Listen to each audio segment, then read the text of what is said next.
Op सिंदूर के दौरान मेरी ब्रिगेड रन और क्रीक सेक्टर जैसे संवेदनशील क्षेत्र में कार्यरत थी, जो अपने हार्श टेरेन, डिस्पर्स डिप्लॉयमेंट और मल्टी एजेंसी इन्वायरमेंट जैसे चुनौतियों से भरपूर है।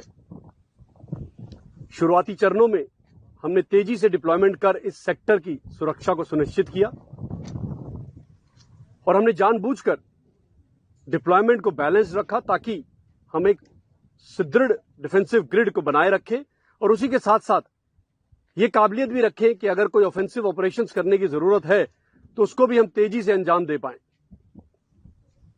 7 और 12 मई के बीच में दुश्मन ने अपने ड्रोन्स के साथ हमारे क्रिटिकल मिलिट्री और सिविल इंफ्रास्ट्रक्चर पर सर्वेलेंस और टारगेटिंग करने की कोशिश की। तो हमने यहां की पर जितनी भी एजेंसीज हैं, जैसे Indian air force, BSF, coast guard, intelligence agencies, civil administration, इन सब के साथ मिलकर उसका मुंहतोड़ जवाब दिया।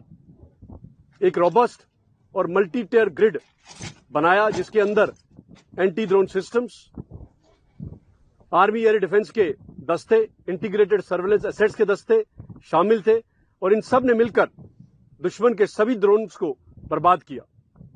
यही नहीं, हमने सिविल एडमिनिस्ट्रेशन के साथ मिलकर जो हमारे क्रिटिकल सिविल और इंफ्रास्ट्रक्चर है और सिविल पॉपुलेशन सेंटर्स हैं, उनकी सुरक्षा को भी सुनिश्चित किया। ये सब कार्य करते हुए हमने ये सुनिश्चित किया कि दुश्मन की इन सब हरकतों के बावजूद हमारे किसी भी मिलिट्री और सिविल इंफ्रास्ट्रक्चर पर कोई भी आंच ना आए। ऑप सिंदूर ने सफलतापूर्ण दुश्मन के नापाक इरादों को बर्बाद किया और रन और क्रीक जैसे संवेदनशील क्षेत्र में फर्म ऑपरेशन कंट्रोल स्थापित करने में हमें मदद की। ये ऑपरेशन हमारी जॉइंटनेस, टेक्नोलॉजिकल इंटीग्रेशन, प्रोफेशनलिज्म और हमारे जवानों के फर्म रिजॉल्व को दर्शाता है और यह भी दर्शाता है कि देश के राष्ट्रीय हित में जो भी कदम उठाने पड़े हम उसको तेजी से लेंगे और राष्ट्रीय हित की सुरक्षा को हमेशा सुनिश्चित करेंगे। 10 मई 2025 को मैं जैसलमेर मिलिट्री स्टेशन पर एयर डिफेंस डिटैचमेंट के हिस्से के रूप में तैनात था, जिसका काम क्रिटिकल इंफ्रास्ट्रक्चर को सुरक्षा प्रदान करना। अपने निर्धारित कर्तव्य को निभाते समय मैंने दुश्मन के एक ड्रोन को क्रिटिकल इंफ्रास्ट्रक्चर की ओर आते हुए देखा। ये पहचान कठिन ऑपरेशनल परिस्थितियों में हुई, जिसमें लगातार ध्यान और सतर्कता की आवश्यकता थी।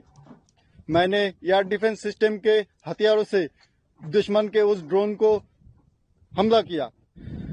मैंने एयर डिफेंस सिस्टम के हथियार से उसके ऊपर हमला किया। खुद के सुरक्षा के लिए कवर लेने के बजाय मैंने कम्बैट व्हीकल पर चढ़कर खुले में रहकर ही हमला जारी रखा। इस खतरे को सक्सेसफुली न्यूट्रलाइज करने से हमने एक विनाशकारी अंजामों से रोका गया, जिसमें जानहानि भी शामिल थी। जय हिंद। प्रभातखबर.com, विश्वास वही, रफ्तार नहीं।